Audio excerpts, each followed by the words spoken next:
அனைவருக்கும் வணக்கம். நம்ம இதில் பார்த்தீங்கன்னா சத்துணவு மற்றும் அங்கன்வாடி. சத்துணவு மற்றும் அங்கன்வாடி அடுத்ததாக ஒரு மாவட்டத்துக்கான அறிவிப்பு. இங்கே வந்து பார்த்திங்கன்னா இவ்வளோ வேகன்சிஸ் இருக்குது அப்படின்றத டீட்டெயிலாக வந்து பார்க்க போகிறோம். எல்லாத்துக்குமே காமனான ரெக்ரூட்மெண்ட் அப்படின்றதுனால நம்ம எவ்வளோ வேகன்சிஸ் இருக்குது, யாரெல்லாம் வந்து ட்ரை பண்ணலாம் அப்படின்றத மட்டும் வந்து பார்த்துக்கலாம் அதில். தொடர்ந்து வந்து ஒரு மாவட்டமாக நம்ம அப்டேட் பண்ணிட்டே வந்துட்டுருக்கோம். போன வீடியோவில் பார்த்திங்க அப்படின்னா நம்ம இன்னொரு மாவட்டம், அதாவது சேலம் மாவட்டம் வந்து பார்த்துருந்தோம். அதற்கு முன்னதாக நேற்று இரவு வந்து இன்னொரு மாவட்டம் பார்த்துருந்தோம். இப்போ வந்து திருச்சி மாவட்டம். திருச்சி மாவட்டத்தில் செயல்படும் குழந்தைகள் மையங்களில் அங்கன்வாடி பணியாளர்கள் 17 பேர், குறு அங்கன்வாடி பணியாளர் வந்து 17 பேர், அங்கன்வாடி உதவியாளர்கள் 262 பேர் என மொத்தம் 296 பணியிடங்கள் காலியாக உள்ளன அப்படின்னு சொல்லியிருக்காங்க. 296 பணியிடங்கள் அப்படின்ற பார்க்கும்போது இது ஒரு பல்கான வேகன்சிஸாக இருக்குது திருச்சி மாவட்டம். திருச்சி மாவட்டத்தை சார்ந்தவர்கள் அந்த வட்டார வளர்ச்சி அலுவலகத்தில் வந்து இந்த ஒரு அப்ளிகேஷன் ஃபார்மை வந்து நோட்டீஸாக இன்ஃபர்மேஷன் கொடுப்போன்றது சொல்கிறாங்க.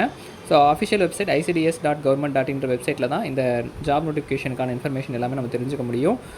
அஃபிஷியல் வெப்சைட்டில் இன்னும் அப்டேட் பண்ணாமல் இருக்காங்க. எப்போ வேணாலும் அப்டேட் பண்ணுவாங்க. மார்னிங் வந்து ஒரு 12 மணிக்குள்ளார அப்டேட் பண்ணாங்க அப்படின்னா நம்ம வந்து எப்படி அப்ளை பண்ணணும், யாரெல்லாம் வந்து அப்ளை பண்ணணுன்ற இன்ஃபர்மேஷன் வந்து கொடுக்குறோம். இப்போ வந்து திருச்சி மாவட்டத்தில் 296 பணியிடங்கள் இருக்குது அப்படின்றது வந்து சொல்லியிருக்காங்க. இது ஃபுல்லாகவே வந்து பார்த்திங்கன்னா நேரடி நியமனம் மூலமாக தான் நியமனம் செய்ய போகிறாங்க அப்படின்றதையும் இன்ஃபர்மேஷனாக கொடுத்துருக்காங்க.